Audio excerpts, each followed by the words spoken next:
안녕하세요. 저는 40대 홀몸입니다. 날이 좋아서 아들이랑 가까운 공원으로 소풍을 다녀왔다가 저녁 늦게 컴퓨터를 켜봅니다.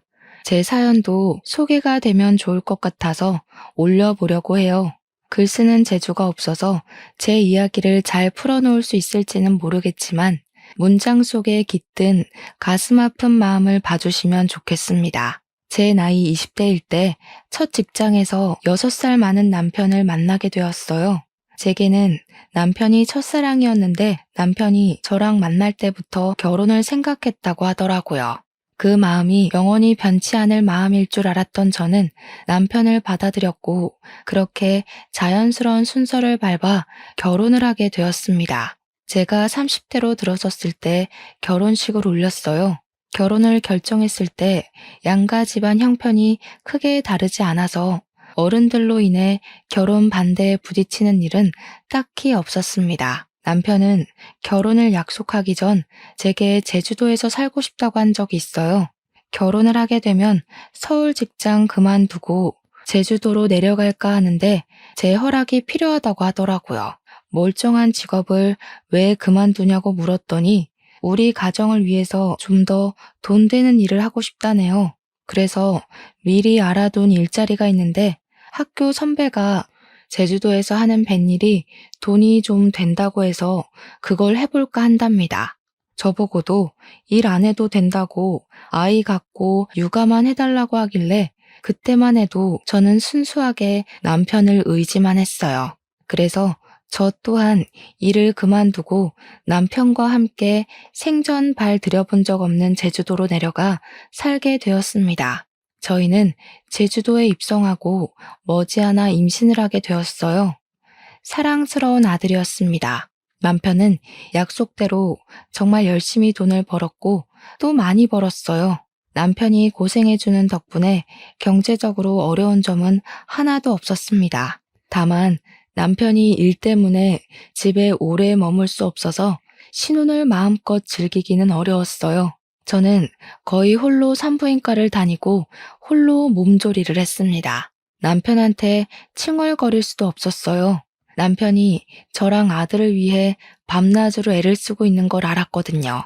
새벽에 나가고 새벽에 들어오는 남편을 위해 제가 할 수 있는 응원은 남편의 내조를 열심히 하는 것밖엔 없었습니다. 남편이 밥이라도 든든히 먹을 수 있게 도시락을 꼬박 싸줬고 동료들과 같이 먹으라고 많은 양의 간식도 만들고 그랬어요.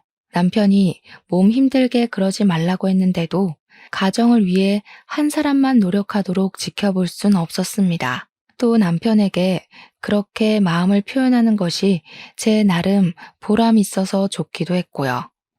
제가 출산까지만 해도 저랑 남편 사이에는 문제가 없었어요. 어느덧 제가 출산을 하고 아들을 안게 된 남편과 저의 행복이 극에 달했을 때 불행은 시작되었어요. 그 불행의 원흉은 다름 아닌 시모의 존재였습니다. 생각지도 못한 골칫거리가 나타나서 일상이 제대로 흐트러지기 시작했어요. 시모는 제가 출산을 한 지 얼마 안 돼서 시부랑 조론을 하셨어요. 시부랑 같이 살기 지긋지긋하다고 다 늙은 나이에 이혼을 해버렸습니다.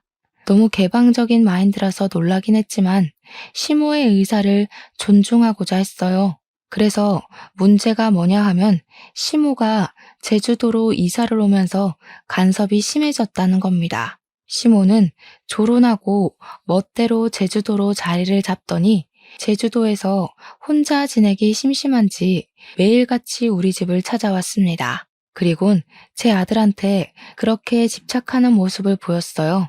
제 아들을 좋아해주는 건 너무 감사한 일이지만 아직 돌도 안 지난 아들을 가만두질 않는 건 좀 심하다고 봤는데요.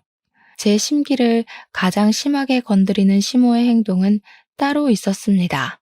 바로 시모가 제 아들 앞에서 은근히 자기가 엄마인 척 행동하는 것이었어요. 예를 들면요.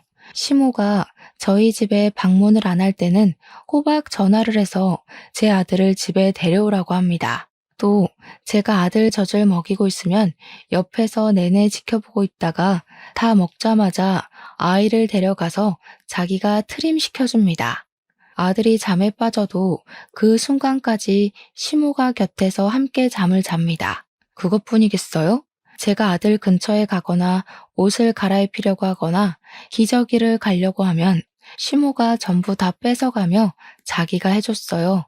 한 번씩 아들이 새벽에도 젖을 찾을 때가 있는데 시모가 우리 집에 자고 갈 때면 아들 살핀다고 제 옆에서 잘 때도 있었습니다. 시모 때문에 남편은 새벽 늦게 퇴근해서 오면 거실 밖에서 자요. 시어머니랑 며느리랑 나란히 자는 경우는 대체 무슨 상황이란 말입니까? 시모가 저희 집에서 자주 자고 가면서부터 남편이랑은 더 거리가 멀어진 듯 했어요. 안 그래도 남편은 새벽에 퇴근하고 일찍 출근하는 사람이라서 둘이 같이 있을 시간이 별로 없는데 그 잠깐의 시간마저 시모가 빼앗는 바람에 저희는 얼굴을 마주할 시간이 아예 없어진 셈이었습니다. 시모가 알아서 육아해주면 아이 엄마 입장에선 편한 거 아닌가 생각하시는 분들 있겠죠. 그런데 이건 좀 다른 문제라는 걸 정확히 보셔야 합니다. 시모의 광적인 집착 때문에 아들이 시모만 찾는다면 이거 문제 아니겠어요? 자식은 부모와 상호작용을 하여 관계 형성되는 게 중요한데 아들이 시모 없으면 불안 증세를 느끼는 게 바람직한 육아의 흐름은 아니잖아요. 그래서 제가 참다 못해 시모에게 정중히 말을 해본 적도 있었어요. 시모가 어김없이 자고 가는 날이었고 자연스럽게 제 아들을 안고 방으로 들어가려길래 말로 시모를 붙잡았습니다. 어머님, 오늘도 주무시고 가실 거예요? 집에 안 들어가신 지 좀 되셨지 않아요? 그래도 사람 사는 집인데 공가처럼 썰렁하게만 두면 먼지 많이 쌓일 텐데요. 내 일은 내가 알아서 잘하니까 신경 쓰지 마. 그리고 우리 손자가 이 할미 좋다고 안 떨어지려는데 어떡하겠어? 왜? 넌 내가 자주 자고 가는 게 불편하냐? 시애미가 다 해주면 감사하게 생각해야지. 너는 가서 쉬어라. 심심하면 내 아들 먹을 음식이나 해놓던가. 이때 제가 느낀 기분이 뭔 줄 아십니까? 그 순간 제가 마치 대리모가 된 기분이었어요. 제 아들이 아니라 시모의 아들을 지켜보고 있는 기분이었습니다. 이게 말이 되는 상황인가요? 아이를 봐주는 것도 한두 번이지 제가 일을 안 해서 충분히 애를 볼 수 있는데 아들 근처도 못 오게 하니까 갈수록 스트레스가 쌓였어요. 시모랑 안 맞는 부분이 있다고 바로 성질부터 내는 며느리는 없잖아요. 참을 만큼 참다가 더는 안 되겠을 때 며느리들도 폭발을 하지 않습니까? 저도 시모가 남편의 엄마이기도 하고 제 아들의 할머니이기도 하니까 최대한 좋게 이해해 보려고 노력했어요. 그러나 저도 한계가 있는 사람이더라고요. 시모 때문에 제 아들을 많이 안아보지도 못했는데 아들이 뒤집기를 하는 것도 물건을 만지기 시작하는 것도 자리에 앉는 것도 전부 시모가 먼저 본 뒤 제게 사진으로 보여줘요. 제가 집안일을 하는 동안 놓쳤던 아들의 모습을 항상 시모를 통해서만 봐야 하는 것이 점점 화가 나기까지 했습니다. 어떤 날에는 너무 서러워서 남편 퇴근하는 시간까지 안 자고 있다가 피곤에 찌들어 들어오는 남편에게 투정을 부린 적도 있었어요. 그날 남편은 제가 울면서 마중을 하고 있자 많이 당황했습니다. 나 어머님 때문에 너무 속상해. 지금도 어머님이 애 손도 못 대게 둘이서 자고 있어. 왜 어머님이 나랑 아들 사이를 갈라놓고 가운데서 자냐고. 계속 이대로 지내야 되는 거면 나 못 견딜 것 같아. 당신이 어머님한테 말 좀 해주면 안 돼? 그랬어? 알았어. 내가 엄마한테 잘 말해볼게. 아마 엄마는 당신한테도 도움될 거라 생각하고 그런 걸지도 몰라. 내일 내가 엄마랑 대화해 볼 테니까 울지 말고.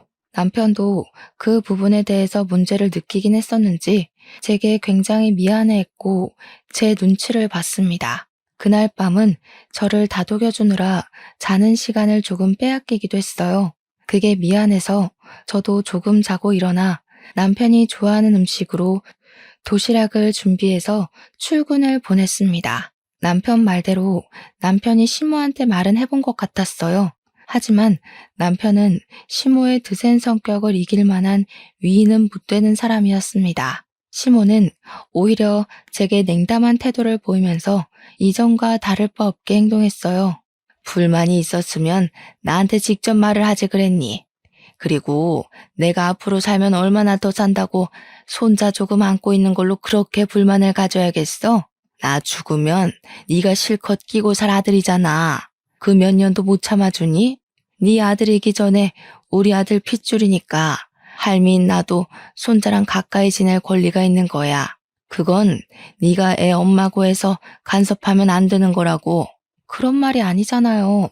어머님께서 제 아들한테 친근한 할머니 돼주는 건 감사하죠. 근데 문제는 어머님께서 아이 엄마인 제가 해야 할 몫까지 다 뺏어간다는 거예요. 아들이 저를 낯설어하는 지경까지 됐다고요. 애 엄마로서 이 정도 속상한 마음은 표현할 수 있는 거잖아요. 누구나 내 자식은 내 품에서 크게 하고 싶은데 어머님 관심은 너무 과하세요. 기가 막히네. 애 봐줬다고 작작하라는 사람은 또 처음 본다. 시끄럽고 나는 내 방식대로 손자 사랑해주는 것뿐이니까 더 이상 말 마라. 시모는 제 불평을 들어줄 생각이 없어 보였습니다. 남편한테도 저렇게 말했을 것이 분명해 보였어요. 사실 순한 남편한테 부탁하면서도 시모를 설득 못 시킬 거란 예측은 살짝 했었습니다. 시모가 독불장군처럼 시부 쫓아내는 거 보세요. 여지가 얼마나 드셌으면 남자가 쫓겨날까요? 그래도 시모가 제 아들한테 나쁜 짓 하는 건 아니니까 한 번 더 참아보려고 했습니다. 시모가 세상이 없기 전까지는 계속 보고 살아야 되는데 심각한 갈등을 만들고 싶진 않았거든요. 저도 조금 욕심을 낸 부분이 있다면 젖 먹일 때는 시모가 없는 곳에서 먹이려고 대놓고 말씀드렸어요. 그랬더니 시모가 저를 째려보면서 얼굴에 불만을 한가득 품었지만 도끼를 품고 덤벼들진 않았습니다. 그 덕에 아들과의 유일한 시간을 마련했는데요. 당황스럽게도 생각지도 못한 문제가 생겨버렸어요. 아들이 하루하루 지날수록 시모랑 더 안 떨어지려고 하더라고요. 이젠 정말 시모가 엄마라도 되는 듯 잘 때 시모가 없으면 엉엉 울기 시작했습니다. 제가 안아주면서 달래도 목청 나가라 울부짖어요. 그러다 시모가 안아주면 울음 뚝 그치고 골아 떨어집니다. 그것 때문에 시모는 더 우리 집에서 지냈어요. 아들이 시모한테 전적으로 몸을 맡기면서부터 제가 당당하게 나서서 아이 엄마의 권리를 주장하기가 애매해졌습니다. 그렇다고 아들 좋을 대로 내버려 두기엔 저는 여전히 시모의 육아 방식이 마음에 안 들었어요. 시모는 제 아들이 자다가 조금만 뒤척거리면 그 기척에 일어나서는 아들 살피면서 말을 걸었고 기저귀 살피면서 아들의 잠을 깨웠고 잠에 깨면 무조건 분유를 먹여서 재우곤 했어요. 이러다 제 아들 수면질이 다 망가지고 우식증까지 올까봐 갈수록 걱정되더라고요. 더 이상 참는 게 힘들어서 저는 결국 시모에게 또 한 번 불평을 드러냈어요. 지난번엔 불평뿐이었다면 이번에는 불평을 담은 어떤 선포였죠. 어머님, 이제부터 제 아들은 제가 돌보고 싶은데요. 어머님이 도와주시는 거 감사한데 저 어머님 도움 필요 없어요.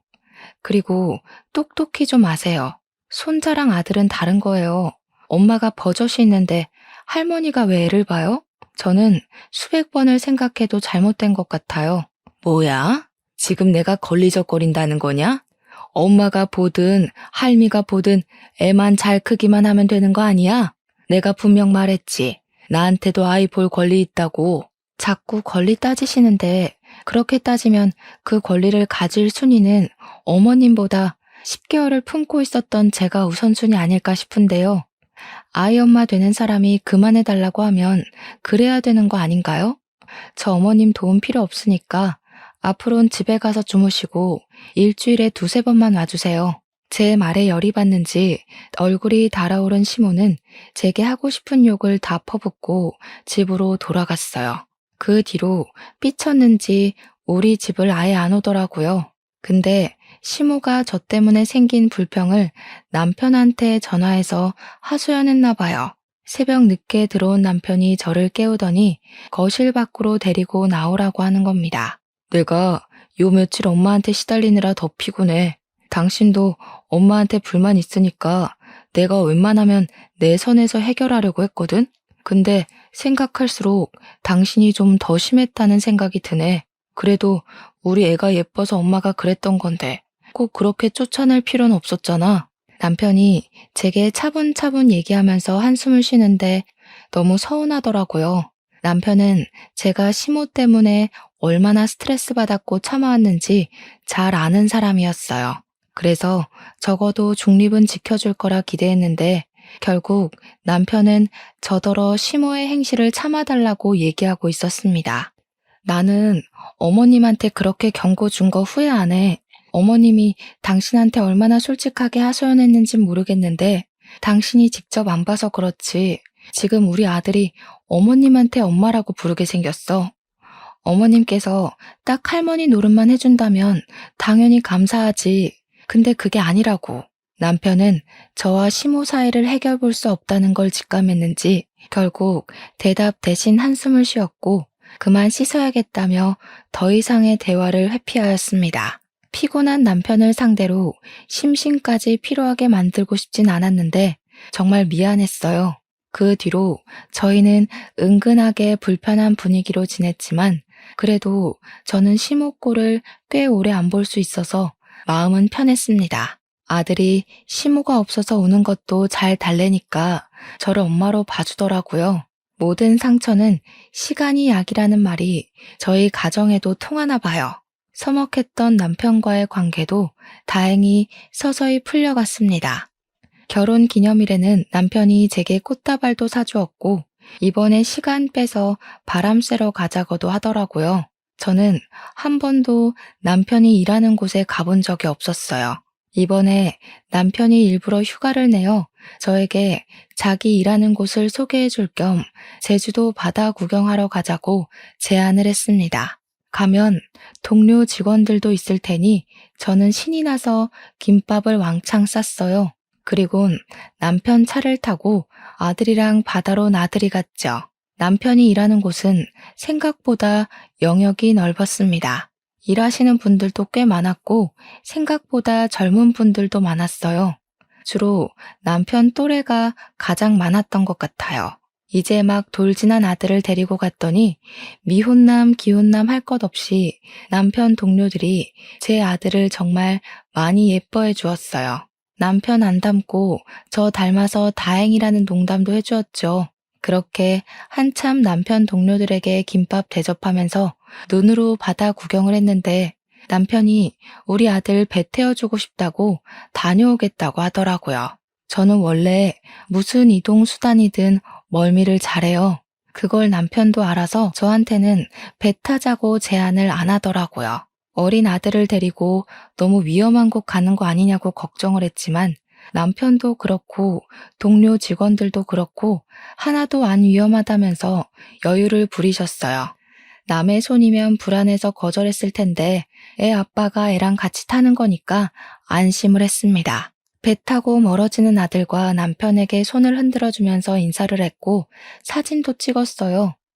그리고 남편이 돌아올 동안 저는 동료 직원들이 주는 차를 마시면서 바다 구경을 더 했습니다. 직원들이 좋은 곳을 많이 소개해줘서 시간 가는 줄 모르고 제주도 바다를 눈에 담았네요.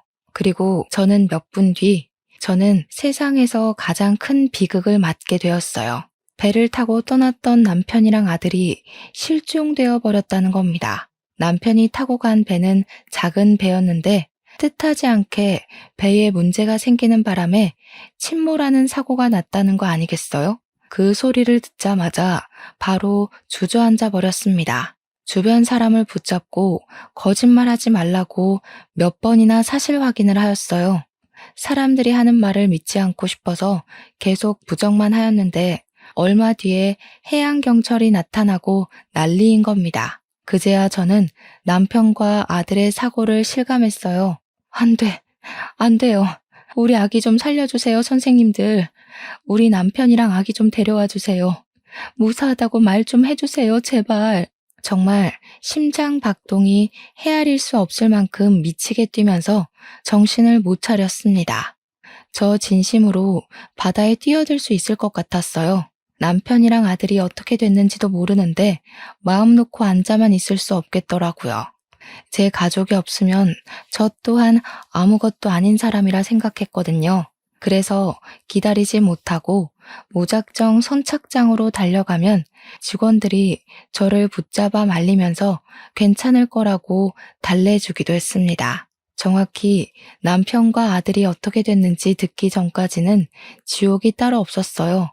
1분이 1시간처럼 느껴지는 그곳에서 저는 하염없이 눈물만 흘렸습니다. 할 수 있는 게 없었거든요. 그렇게 나중에 들려온 소식은 배는 건졌으나 남편이랑 아들은 찾을 수가 없다는 비보였어요. 그리고 저는 그대로 숨이 넘어가 기절을 해버렸죠. 다시 눈을 떴을 때 제 곁을 지키고 있던 사람은 남편 동료 직원 한 분과 시모였어요. 응급실이었는데 동료 직원분이 먼저 제가 의식을 찾은 걸 목격하고는 급히 간호사를 부르러 갔습니다. 그러자 시모가 뒤늦게 제 얼굴을 마주했는데요. 단단히 화가 난 얼굴이더라고요. 아직 입술이 떨어지기도 전인데 시모가 제 머리채를 먼저 잡아버리는 바람에 저는 억소리를 내고 말았어요. 네 년이 감히 내 아들이랑 내 손주를 죽여? 염치도 없이 왜 깨어났어? 그냥 이대로 너도 죽어버리지. 뭐하러 다시 살아나냐고. 너 같은 게 엄마냐? 너 같은 게 와이프야? 가족들 다 죽여놓고 무슨 낯짝으로 너만 살아나? 시모도 남편과 손자의 실종 때문에 충격이 큰 것 같았습니다. 그 모든 걸 제 탓하면서 머리채를 잡고 흔들었어요. 저는 시모 덕분에 그 끔찍했던 비보가 꿈이 아닌 사실이란 걸 다시 자각했죠.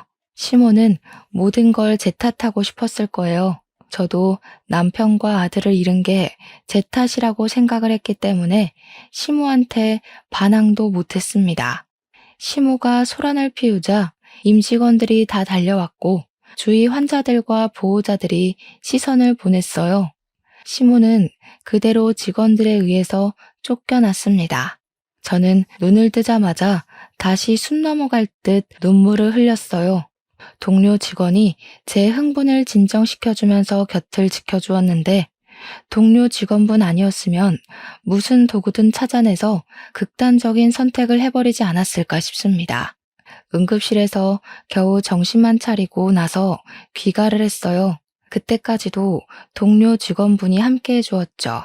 그날 이후로 제 머릿속이 시끄러운 것처럼 저의 환경도 180도 엉망으로 변해버렸어요. 완전 화가 난 시모가 우리 집에 하루가 멀다 하고 들이닥쳤거든요. 집에 와서는 저에게 손찌검을 하고 물건으로 두들겨 패고 우리 집 가구를 부수고 난동을 부렸습니다.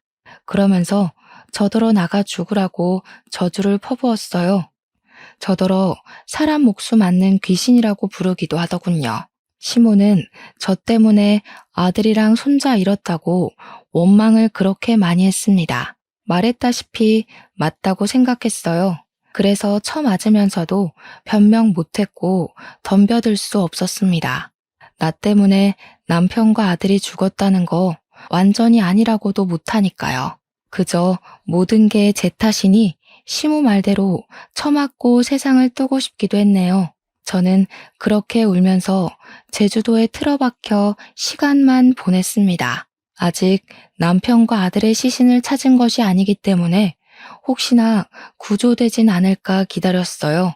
그러나 한 달, 2달 기다려도 나타나지 않는 남편과 아들 소식 때문에 더 이상 살고 싶지 않더라고요. 제가 너무 나약해서 끈기 있게 기다리질 못했어요.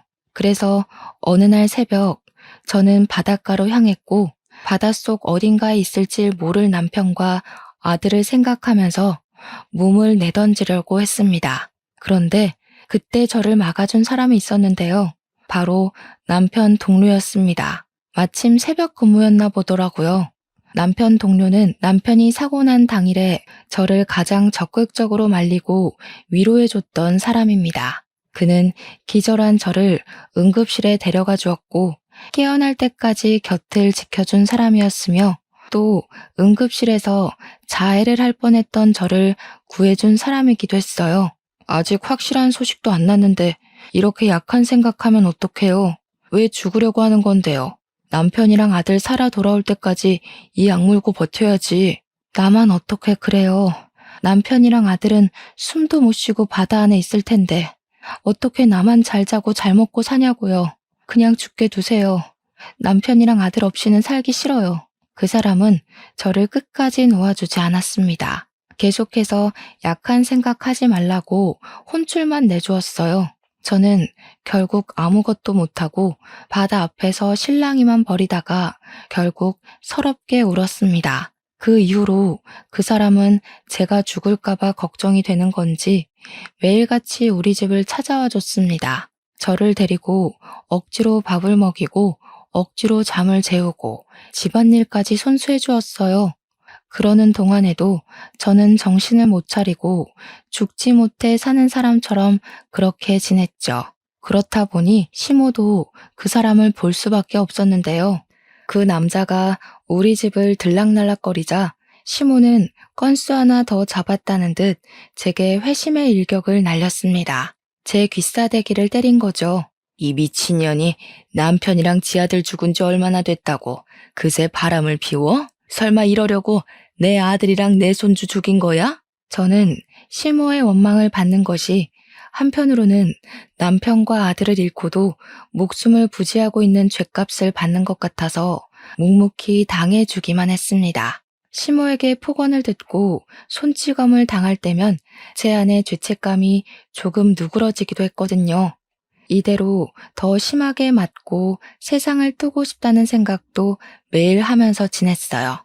그런데 남편 동료 직원이 제 곁을 머물면서부터 제 삶은 뜻하지 않게 자꾸 구제되었습니다. 시모한테 처맞고 있는 그 타이밍에 그 남자가 들이닥쳤는데 사정없이 시모를 저에게서 떼어놓더니 집 밖으로 끌고 나갔어요. 그리곤 대문 앞으로 내동댕이 쳐버리더군요.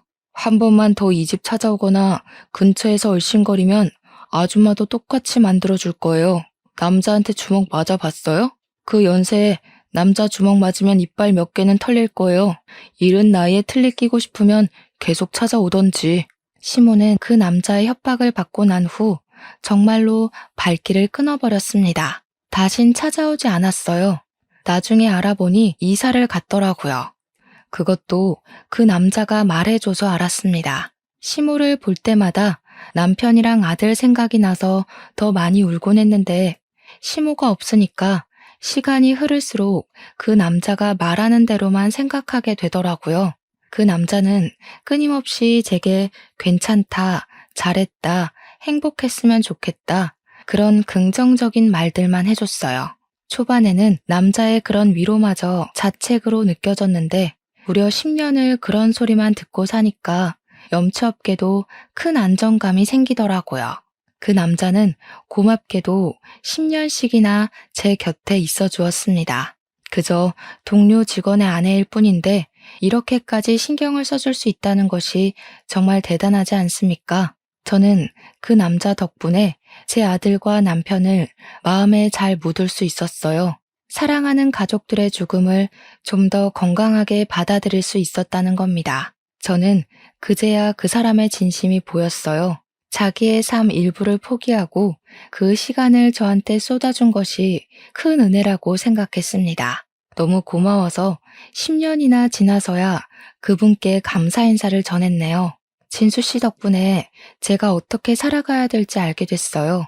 늘 고마웠는데 이제야 인사드려서 미안해요. 나 이제 괜찮으니까 앞으로는 진수 씨 인생 살았으면 좋겠어요. 제가 진수 씨 시간을 너무 많이 뺏은 것 같아요. 본의 아니게 제가 그 남자의 발목을 잡고 있었을지도 모른다는 생각도 들었어요. 그래서 나 이제 괜찮다고 말했던 건데 그러자마자 그 남자가 해주는 말에 무척 당황했습니다. 그분이 제게 이날이 오기만을 기다렸다고 하면서 진심을 고백하는 겁니다. 저를 좋아한다고 했어요. 생각지도 못한 고백이라서 당황스러웠습니다. 그러나 저 역시 그 사람에게 많이 의지했고 그 사람의 고백을 받는 순간 저 또한 마음이 있다고 느꼈어요. 10년 만에 처음으로 두근거렸거든요. 얼떨결에 저는 그 사람과 재혼을 약속하고 말았어요. 얼마 만에 기쁜 소식인지 행복한 기분을 느낀 제 스스로가 너무 어색하여 어안이 벙벙했던 걸로 기억합니다. 저는 그 남자가 이끌어주는 대로 재혼 준비를 조금씩 해나갔어요. 그런데 그 과정에서 정말 심장이 벌렁거릴 만큼 뜻밖의 반전이 일어났습니다. 재혼을 위해 호적을 정리하려고 서류를 떼러 간 날이 있었는데요. 그때 그 서류를 보고 뭔가 이상함을 감지했어요. 제 아들이 주민등록 말소만 된 상태였고 사망신고는 안 되어 있더라고요. 심지어 남편까지도 말이죠. 남편과 아들의 시신은 끝내 찾지 못했지만 그렇다고 사망신고가 안 되어 있을 줄은 몰랐습니다. 이걸 이상하게 여긴 저는 바로 지금의 예비신랑에게 보여줬어요. 그걸 본 예비신랑 역시 저처럼 수상함을 느끼고 바로 경찰에 신고해서 상황을 알아보게 했습니다. 그렇게 다시 연락 온 경찰은 놀랍게도 제 아들이랑 남편이 살아있다는 말을 해왔어요. 믿을 수 없어서 저는 몇 번이고 되물었습니다. 그러니 경찰이 착실하게 대답을 해주었는데 남편이랑 아들이 서울에 있다고 하더라고요. 저는 잊고 있던 과거의 상처가 떠오르면서 또다시 눈물이 비집고 올라왔고 숨을 가쁘게 쉬었습니다. 예비신랑이 저를 잘 보듬어줘서 후들거리는 두 다리를 지탱할 수 있었어요.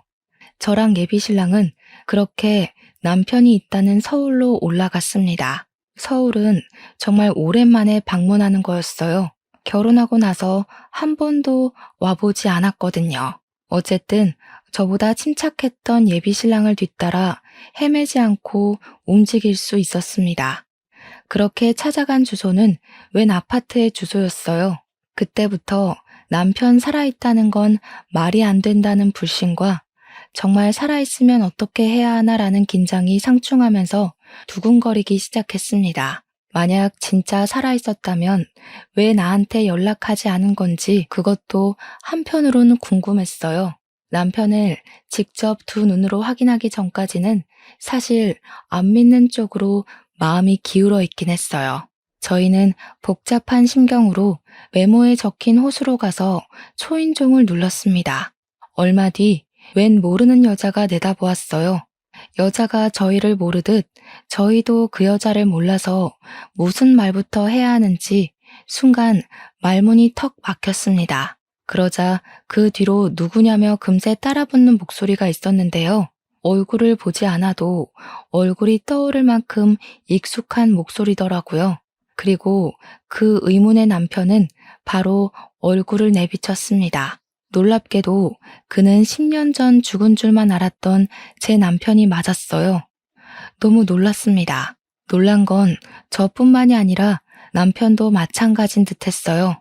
남편 또한 저를 보는 안색이 바뀌는 걸 보니 저를 알아보는 것도 같았습니다. 남편이 정말로 살아있었다니. 남편을 보자마자 가장 먼저 든 의문은 어떻게 였습니다. 제가 남편과 아들을 얼마나 기다렸는데, 둘을 기다리면서 얼마나 지옥 같은 시간을 보냈는데, 이렇게 살아있을 거면 연락을 해줬어야지.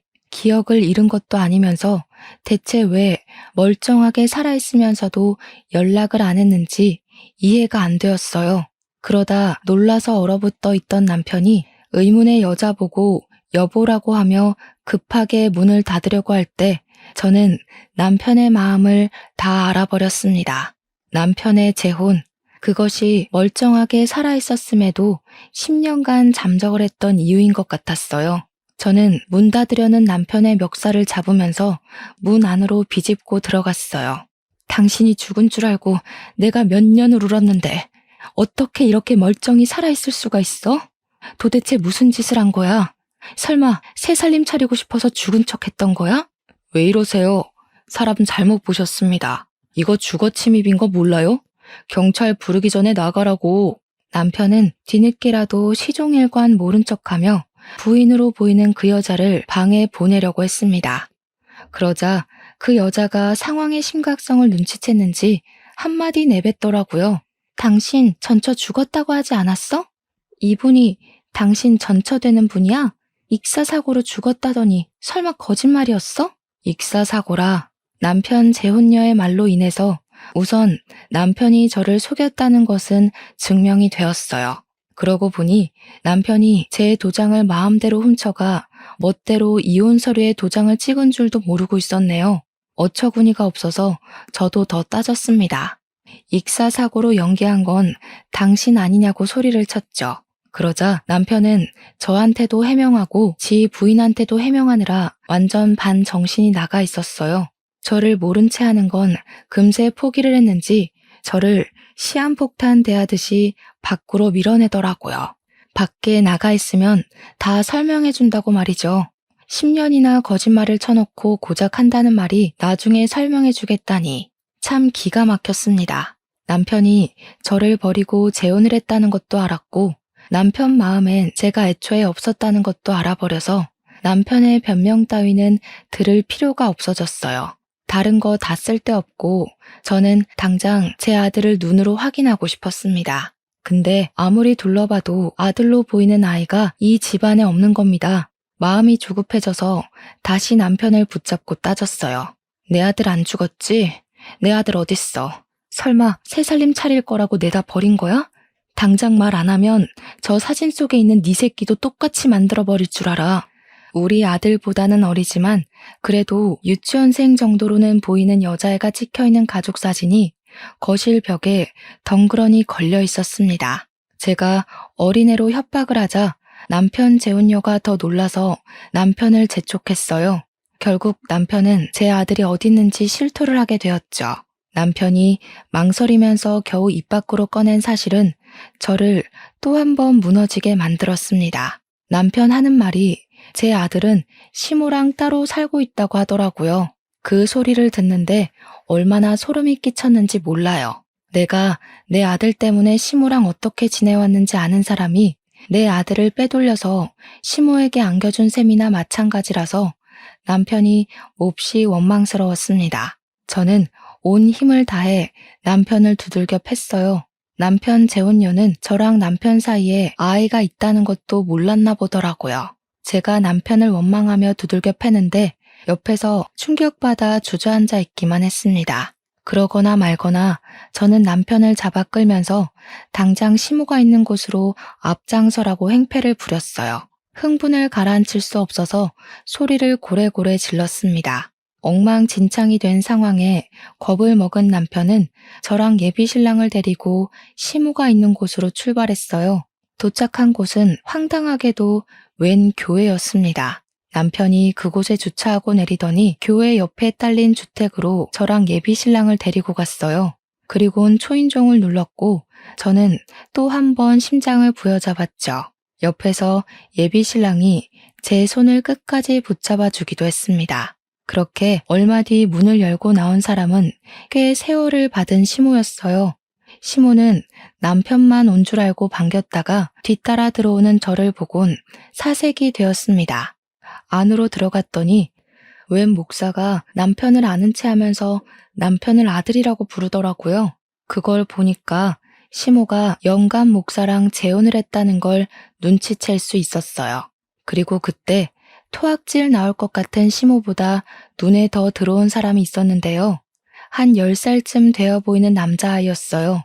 저는 그 아이를 보자마자 제 아들이라는 걸 바로 알아봤습니다. 제 눈에서 눈물이 흐르는 줄도 모르고 아들을 바라봤어요. 아들은 당연히 저를 알아보지 못했습니다. 그저 낯선 사람들의 등장으로 눈치를 보더니 금방 방 안으로 들어가 버렸어요. 저는 그런 아들을 쫓아 방으로 따라 들어가려고 했습니다. 그런데 그때 시모가 제 머리채를 붙잡으면서 못 가게 막았어요. 어딜 가려고? 그 애, 네 애 아니야. 네 애는 10년 전에 물에 빠져 죽었잖아. 갑자기 나타나서 이게 무슨 행패야? 이제 내 아들까지 죽이려고? 시모는 제 아들을 자기 아들이라고 주장하기 시작했어요. 그 모습을 보니까 알겠더라고요. 시모는 제 아들을 훔쳐가 마치 자기 아들인 것 마냥 키우고 있었던 겁니다. 더 이상 제가 시모에게 맞아줄 이유는 없다고 생각했어요. 가족들이 죽은 게 아니라 제가 속은 거잖아요. 저는 여전히 제정신 아닌 것 같은 시모를 당장 밀쳐버리고 시모의 뺨따구를 사정없이 때렸습니다. 그러자 예전만큼 힘이 없던 시모가 그대로 구부러졌어요. 사람이 정신이 나가도 정도껏 나가야지. 어떻게 내 새끼 빼돌리려고 10년을 속일 수가 있어? 그래놓고 나더러 나가 죽으라고 그랬던 거야? 정작 나가 죽어야 될 사람이 누군데 당신들은 사람도 아니야. 내가 지옥을 살았던 것만큼 똑같이 느끼게 해줄게. 저는 집안 물건을 다 내던지며 부수기 시작했습니다. 시모가 비명을 지르고 목사가 경찰을 부르고 난리였어요. 그런데도 남편과 예비신랑은 저의 난동을 말리지 않았습니다. 남편은 말리지 못했다고 설명하는 게 맞겠네요. 그 와중에 방에 있던 아들은 방 밖을 내다봤다가 울음을 터뜨렸습니다. 정신 나갈 뻔했던 저는 그런 아들의 울음소리에 번뜩 이성을 찾았고 오들오들 떨고 있는 아들을 안아주면서 사과를 했어요. 엄마가 미안해. 우리 아들 이렇게 살아있는 줄도 모르고 엄마는 바보같이 죽으려고만 했었어. 정말 미안해. 이제 엄마랑 집에 가자. 저는 울면서도 아들의 눈물을 계속 닦아주었어요. 그리곤 아들 손을 잡고서 그대로 집을 나가려고 했죠. 그런데 시모가 손자 나가는 걸 어디 가만히 지켜볼 사람이겠습니까? 시모는 바로 제 아들 팔을 잡고 늘어지면서 아이를 넘어뜨렸어요. 그리곤 10년 전처럼 제게 폭언을 퍼부으며 발길질을 했습니다. 안 돼. 못 데려가. 내 새끼야. 이때까지 자식 없이 잘만 살아놓고 왜 지금에서야 나타나선 잘 살고 있는 애를 데려간다는 거야? 어차피 새로 시집 갈 거 아니야? 그럼 새로 애 낳고 살아. 이 애는 죽은 걸로 치고. 정신 나간 소리 하는 시모를 저는 더 이상 못 참고 아동 납치로 이 교회를 신고해버렸습니다. 발악하는 시모는 예비 신랑이 막아줬어요. 그런데도 시모는 반성은커녕 신고하는 제게 증거가 있냐고 따지면서 더 뻔뻔하게 나올 뿐이었습니다. 증거는 이미 남편과 내 아들이 살아있음으로 증명이 되는 거라고 박박 우기기만 했는데 그 순간 예비 신랑이 나서서 확실한 답을 주었어요. 내가 증인이에요. 내가 그때 그 사고를 다 기억하고 있고 사고로부터 10년이 지난 지금까지 쭉 저 녀석이 시키는 대로 하고 있었으니까요. 예비 신랑은 남편을 쳐다보면서 남편이 이 모든 걸 시키고 지휘했다고 말하고 있었습니다. 그건 저도 놀란 사실이라 아무 말도 못했어요. 그 순간 예비 신랑의 말이 사실이라는 건 조급했던 남편이 알아서 증명을 해주었는데요. 남편이 예비 신랑 붙잡으면서 비밀로 해주기로 하지 않았냐고 애원하기 시작하더라고요. 알고 보니 상황은 이러했습니다. 시모가 자기의 뜻대로 안 따라주는 제가 싫어서 남편과 손자를 빼돌릴 계획을 했고 그 과정을 남편도 동의하여 남편이 적극적으로 나서서 계획을 꾸민 거였어요. 배의 사고로 위장할 테니까 제가 물으면 그렇게 말만 해달라고 제 예비 신랑한테 부탁했다는 겁니다. 예비 신랑은 남편이 그저 동료라서 시키는 대로 했었는데 너무 고통스러워하는 저를 보곤 죄책감을 느껴 10년간 옆에서 붙어 있었다고 했어요. 그렇게 매일 붙어 있다 보니까 정말 마음이 생겼던 거라네요. 이제야 말해줘서 미안하다는 예비 신랑의 고백에 저는 주저앉아서 하염없이 눈물을 흘렸습니다. 그 사이 경찰이 와서는 남편과 시모를 아동 납치범 및 사기 죄명으로 붙잡았습니다. 그리고 이건 조사 과정에서 밝혀진 덤인데 그 교회가 헌금 횡령, 보조금 횡령 사실까지 드러나 버렸지 뭡니까? 시모 재혼남까지 구속이 되어버렸어요. 그 교회는 문을 닫게 되었죠. 그리고 저는 아들이랑 예비신랑과 함께 제주도로 내려왔습니다. 예비신랑에겐 정말 미안하지만 재혼을 다시 생각해보자고 말을 전했어요. 예비 신랑을 많이 사랑하지만 제가 10년간 아무것도 못하고 죽을 것처럼 살았던 걸 제일 가까이서 봤으면서 그걸 긴 시간 묵인하고 있었다는 것이 너무 배신으로 다가왔거든요. 현재 예비 신랑은 이별을 통보한 제게 기다리겠다고 하면서 매일같이 집 앞에 찾아와 용서 구하는 편지를 넣고 갑니다. 예비 신랑 또한 저를 많이 사랑하고 있다는 거 알고 있습니다. 충분히 느껴져요. 하지만 사랑하는 마음이 크기 때문에 배신감마저 더 크게 다가오네요. 예비 신랑도 제게 걱정거리지만 일단은 저를 낯설어하는 아들을 우선적으로 신경 쓸 예정이에요. 엄마를 모르는 아들의 심정을 차근차근 보듬어 줄 것이고 완전히 틀어져 버린 모자 관계를 회복하고자 애쓸 겁니다. 제 시간이 이제야 다시 흐르는 기분이네요. 아들에게 못다 준 사랑을 갚으면서 살아가겠습니다. 제 사연은 여기까지예요. 들어주셔서 너무 감사드려요.